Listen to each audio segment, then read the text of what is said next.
DSC psychology X అనే వ్యక్తి పొడవైన మరియు సన్నని శరీరాకృతి కలిగి ఉంటే అతని శరీర శాస్త్రం దీనికి సంబంధించింది. లంబకృషకాయుధ పుట్టిన సమయంలో బాగా అభివృద్ధి చెంది ఉండే జ్ఞానం, స్పర్శ, అగ్గిపెట్టెలను ఇల్లులాగా చూచే పిల్లవాని వికాస దశ, పూర్వ ప్రచాలక దశ, కోల్బర్ట్ ప్రకారం ఉత్తర బాల్య దశ ఈ వికాస దశ యొక్క రెండవ స్థాయికి చెందింది. నైతిక వికాసం, ప్రాథమిక లైంగిక లక్షణాలు దీనికి సంబంధించినవి. పరిపక్వత, ప్రైమరీ మెంటల్ ఎబిలిటీ టెస్ట్ 1938 రూపొందించిన వారు థరస్టన్. త్వరగా అభ్యసించగల సామర్థ్యాన్ని మరియు ఒక ప్రత్యేక రంగంలో అత్యున్నత సాఫల్యత స్థాయిని చేరుకొనుటకు ఇలా పిలుస్తారు. సహజ సామర్థ్యం, క్రియాత్మక లేదా భాష నైపుణ్యాల్లో, పనులు చేసే పద్ధతుల్లో లేదా ఆలోచన విధానాల్లో నేర్చుకున్న ప్రవర్తనలు పునరావృతం కావడాన్ని ఇలా అంటారు. అలవాటు, పాఠశాల ప్రణాళికలో ఉద్వేగభరిత నైపుణ్యాలను బోధన ద్వారా చొప్పించడమే నేర్పరితనాన్ని ఇలా అంటారు. ఉద్వేగ ప్రజ్ఞ, సమస్య పద్ధతిని, అన్వేషణ పద్ధతిని సమర్థించే అభ్యసన సిద్ధాంతం, అంతర్దృష్టి సిద్ధాంతం.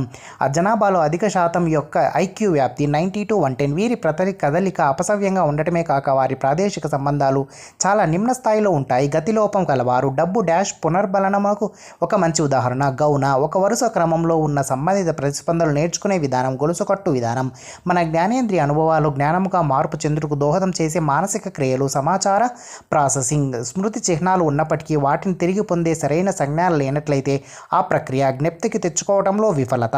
రైమ్స్ను ఉపయోగించడం ద్వారా స్మృతిని అభివృద్ధి చేసుకునే ఒక విధానం, ఒక దానిని మరొక దానితో అనుసంధానం చేసి జ్ఞప్తి ఉంచుకొని తిరిగి చెప్పగలగడం. పెగ్ విధానం, మానవుల శరీర ఆకృతిని అనుసరించి షెల్డన్ వర్ణించిన మూర్తిమత్వ రకాల సంఖ్య 3. మూర్తిమత్వానికి సంబంధించి మనోవిశ్లేషణ సిద్ధాంతాన్ని ప్రతిపాదించింది సిగ్మండ్ ఫ్రాయిడ్.